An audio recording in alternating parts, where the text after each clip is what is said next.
എല്ലാവർക്കും നമസ്കാരം. കിർച്ചോഫിന്റെ voltage law. നമുക്ക് കിർച്ചോഫ് വോൾട്ടേജ് നിയമം അല്ലെങ്കിൽ കിർച്ചോഫിന്റെ രണ്ടാമത്തെ നിയമം ചർച്ച ചെയ്യാം. കിർച്ചോഫിന്റെ വോൾട്ടേജ് ലോ അല്ലെങ്കിൽ KVL പ്രസ്താവിക്കുന്നത് ഏതെങ്കിലും അടച്ച ലൂപ്പ് നെറ്റ്വർക്കിൽ ലൂപ്പിന് ചുറ്റുമുള്ള മൊത്തം വോൾട്ടേജ് ഒരേ ലൂപ്പിനുള്ളിലെ എല്ലാ വോൾട്ടേജ് ഡ്രോപ്പുകളുടെയും ആകെത്തുകയ്ക്ക് തുല്യമാണ്. ഇത് 0-ന് തുല്യമാണ്. മറ്റൊരു വിധത്തിൽ പറഞ്ഞാൽ കിർച്ചോഫിന്റെ വോൾട്ടേജ് ലോ പ്രസ്താവിക്കുന്നത് ഒരു ക്ലോസ് സർക്യൂട്ടിലേക്ക് പ്രയോഗിക്കുന്ന മൊത്തം ഇൻപുട്ട് വോൾട്ടേജ് ഓരോ മൂലകത്തിലും ഉടനീളം ഡ്രോപ്പ് ചെയ്യുന്ന വോൾട്ടേജുകളുടെയും അല്ലെങ്കിൽ ശ്രേണിയിൽ ബന്ധിപ്പിച്ചിരിക്കുന്ന ഓരോ ഘടകത്തിന്റെയും ആകെത്തുകയ്ക്ക് തുല്യമായിരിക്കണം. നമുക്ക് ഒരു ഉദാഹരണത്തിൽ നിന്ന് ആരംഭിക്കാം. നിങ്ങൾ 60 രൂപ മാത്രം കയ്യിൽ വെച്ചിട്ട് നോട്ട്ബുക്കുകൾ, പേനകൾ, പെൻസിലുകൾ തുടങ്ങിയ സ്റ്റേഷനറി സാധനങ്ങൾ വാങ്ങാൻ പോകുന്നുവെന്ന് കരുതുക. 3 സാധനങ്ങൾക്കും കൂടി 60 രൂപയാണ് വിലയെന്ന് കടയുടമ പറയുന്നു. 60 രൂപ കൊടുത്താണ് സാധനങ്ങൾ വാങ്ങിയത്. ഇനി 3 സാധനങ്ങളുടെയും വില കൂടി കൂട്ടിയാൽ 60 രൂപയായി. നിങ്ങൾ കടയിലേക്ക് കൊണ്ടുപോയ തുകയുമായി ഇത് തുല്യമായി. അതിനാൽ നിങ്ങളുടെ കൈവശമുള്ള പണം 0-ആണ്. 3 ഇനങ്ങളുടെ വേറെ വേറെയുള്ള വില വ്യത്യാസപ്പെടാം. എന്നാൽ മൊത്തം ചിലവ് 60-ന് തുല്യമായിരിക്കണം. ഇത് ശരിയാണ്. അതുപോലെ ഒരു ക്ലോസ് സീരീസ് സർക്യൂട്ടിൽ മൊത്തം ഇൻപുട്ട് വോൾട്ടേജ് സർക്യൂട്ട് സീരീസിൽ ബന്ധിപ്പിച്ചിരിക്കുന്ന എല്ലാ ഘടകങ്ങളിലുമുള്ള വോൾട്ടേജ് ഡ്രോപ്പുകളുടെ ആകെത്തുകയ്ക്ക് തുല്യമായിരിക്കണം. ഇലക്ട്രിക്കൽ സർക്യൂട്ടുകളിൽ വോൾട്ടേജ് നിയമം പ്രയോഗിക്കുകയും പരിശോധിക്കുകയും ചെയ്യാം. നമ്മൾ നേരത്തെ ചർച്ച ചെയ്തതുപോലെ ഒരു സ്ക്രിപ്റ്റ് സർക്യൂട്ട് ഉപയോഗിച്ച് പ്രവർത്തിക്കുമ്പോൾ കറന്റ് സ്ഥിരമായി തുടരുന്നു. പക്ഷേ റെസിസ്റ്റൻസ് മൂല്യത്തെ ആശ്രയിച്ചിരിക്കുന്ന ഓരോ മൂലകങ്ങളിലും വോൾട്ടേജ് വ്യത്യാസപ്പെട്ടിരിക്കുന്നു. R1, R2 എന്നിവ ഒരു ക്ലോസ്ഡ് സർക്യൂട്ട് രൂപപ്പെടുത്തുന്നതിന് വോൾട്ടേജ് സ്രോതസ് Vയുമായി പരമ്പരയിൽ ബന്ധിപ്പിച്ചിരിക്കുന്ന 2 റെസിസ്റ്ററുകളാണെന്ന് കരുതുക. ഓരോ റെസിസ്റ്ററിലും R1, R2 എന്നിവയിൽ റെസിസ്റ്റൻസ് കാരണം വോൾട്ടേജ് ഡ്രോപ്പുകൾ യഥാക്രമം V1, V2 ആയി നിലവിലുണ്ട്. V1, V2 എന്നീ വോൾട്ടേജുകളുടെ ആകെത്തുക ഇൻപുട്ട് വോൾട്ടേജ് Vയ്ക്ക് തുല്യമായിരിക്കണം. അങ്ങനെയാണെങ്കിൽ കിർച്ചോഫിന്റെ വോൾട്ടേജ് നിയമം പരിശോധിച്ചുറപ്പിക്കും. ഇല്ലെങ്കിൽ സർക്യൂട്ട് ശരിയായി ബന്ധിപ്പിച്ചിട്ടില്ലായിരിക്കാം. നിങ്ങൾ സർക്യൂട്ടിൽ തെറ്റുകൾ വരുത്തിയിരിക്കാം. R1, R2 എന്നിവയുടെ റെസിസ്റ്റർ മൂല്യങ്ങൾ യഥാക്രമം 6 ഓംസും 4 ഓംസും ആയിരിക്കട്ടെ. വോൾട്ടേജ് ഉറവിടം 12 വോൾട്ട് ആയിരിക്കട്ടെ. നിങ്ങൾ സ്വിച്ച് അടച്ച് സർക്യൂട്ട് ഊർജ്ജസ്വലമാക്കുമ്പോൾ വോൾട്ടേജ് സ്രോതസ്സിന്റെ പോസിറ്റീവ് ടെർമിനലിൽ നിന്ന് കറന്റ് പ്രവഹിക്കാൻ തുടങ്ങുന്നു. തുടർന്ന് സർക്യൂട്ട് സീരീസിലായതിനാൽ അതിന്റെ മൂല്യം മാറ്റാതെ നെഗറ്റീവ് ടെർമിനലിലേക്ക് മടങ്ങുന്നു. ഓമിന്റെ നിയമം I=V/R ഉപയോഗിച്ച് വൈദ്യുതധാരയുടെ അളവ് കണക്കാക്കാം.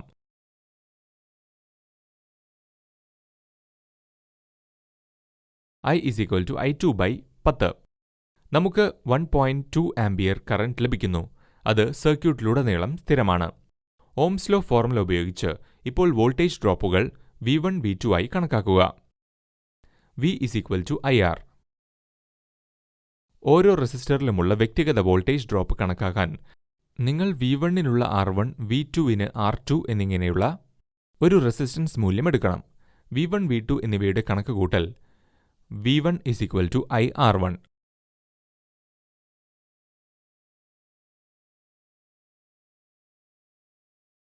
V1=1.2-നെ 6 കൊണ്ട് ഗുണിച്ചാൽ V1 7.2 വോൾട്ടിന് തുല്യമാണ്. V2=IR2. V2 1.2 ഗുണിതം 4. V2 4.8 വോൾട്ടിന് തുല്യമാണ്. തൽഫലമായി നമുക്ക് യഥാക്രമം 7.2, 4.8 വോൾട്ടുകളിൽ V1, V2 എന്നിവ ലഭിക്കും. കിർച്ചോഫ് നിയമമനുസരിച്ച് നമ്മൾ വോൾട്ടേജുകൾ V1, V2 എന്നിവ ചേർക്കുമ്പോൾ അത് ഇൻപുട്ട് വോൾട്ടേജിന് തുല്യമായിരിക്കണം. നമ്മൾ V1, V2 എന്നിവ ചേർക്കുമ്പോൾ നമുക്ക് 12 വോൾട്ട് ലഭിക്കും.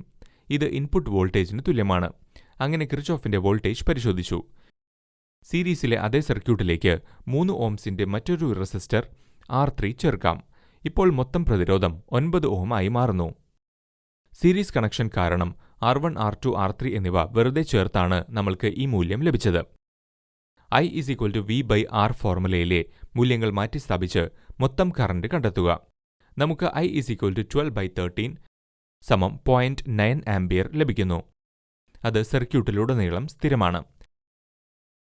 V=IR ഉപയോഗിച്ച് V1, V2, V3 എന്നിവയുടെ മൂല്യങ്ങൾ കണ്ടെത്താം.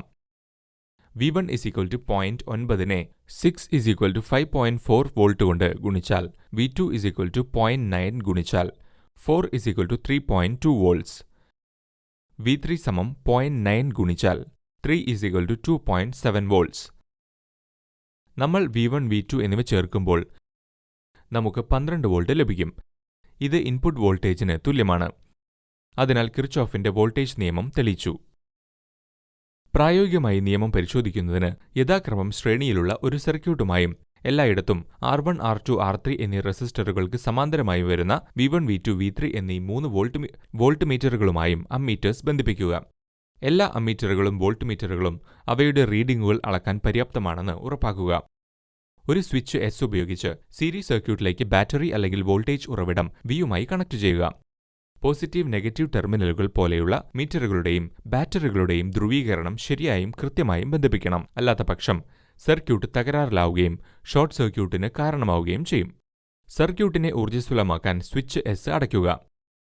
0.9 amps volt മീറ്ററുകൾ V1, V2, V3 എന്നിവ യഥാക്രമം 5.4 വോൾട്ട്, 3.2 വോൾട്ട്, 27 വോൾട്ട് എന്നിങ്ങനെ അമ്മീറ്റർ റീഡ് ചെയ്യുന്നുവെന്ന് ഉറപ്പാക്കുക. ഇല്ലെങ്കിൽ ബന്ധിപ്പിക്കുമ്പോൾ നിങ്ങൾക്ക് തെറ്റുകൾ സംഭവിക്കാം. നിങ്ങൾ സീരീസ് റെസിസ്റ്ററുകൾ ചേർക്കുന്നത് തുടരുമ്പോൾ നിലവിലെ ലെവൽ കുറയും. പക്ഷേ അത് സർക്യൂട്ടിലുടനീളം സ്ഥിരമായി തുടരും. കൂടാതെ ഓരോ റെസിസ്റ്ററിലുമുള്ള വോൾട്ടേജ് ഡ്രോപ്പുകളുടെ ആകെത്തുക ഇൻപുട്ട് വോൾട്ടേജിന് തുല്യമായിരിക്കണം. നമുക്ക് മറ്റൊരു സർക്യൂട്ട് ചർച്ച ചെയ്യാം. ഇവിടെ നിങ്ങൾക്ക് യഥാക്രമം 12.6 വോൾട്ടുള്ള V1, V2 എന്നീ 2 വോൾട്ടേജ് സ്രോതസ്സുകൾ കാണാം. 2 റെസിസ്റ്ററുകൾ R1, R2 എന്നിവയ്ക്ക് യഥാക്രമം 6, 3 ഓംസ് ഉണ്ട്. എല്ലാ വോൾട്ടേജ് സ്രോതസ്സുകളും റെസിസ്റ്ററുകളും ഒരു സ്വിച്ച് ഉപയോഗിച്ച് സീരീസിൽ ബന്ധിപ്പിച്ചിരിക്കുന്നു.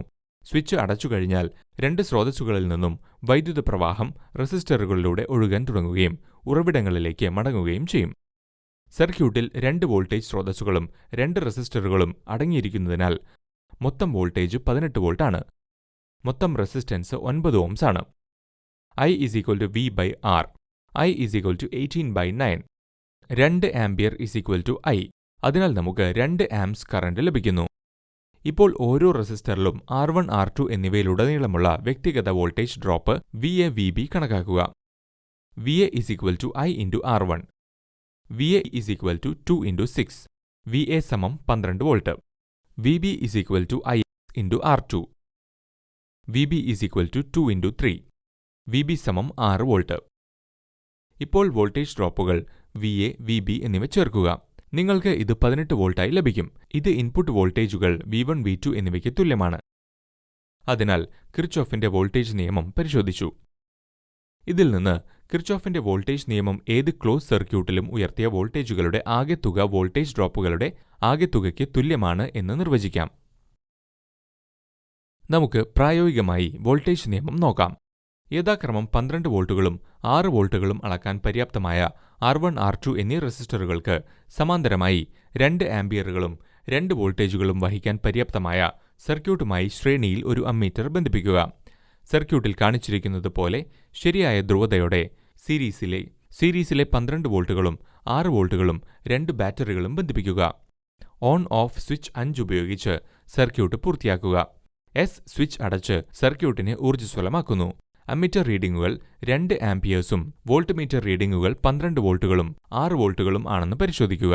അങ്ങനെയാണെങ്കിൽ കിർച്ചോഫിന്റെ വോൾട്ടേജ് ലോ പരിശോധിച്ചുറപ്പിച്ചിട്ടില്ലെങ്കിൽ മീറ്ററിന്റെ കണക്ഷനുകളും ധ്രുവീകരണവും പരിശോധിക്കുക.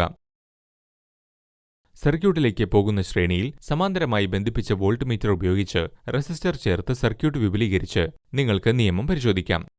ഓർമ്മിക്കേണ്ട പോയിന്റുകൾ: സീരീസ് സർക്യൂട്ടുകളിൽ കറന്റ് സ്ഥിരമായി തുടരുന്നു.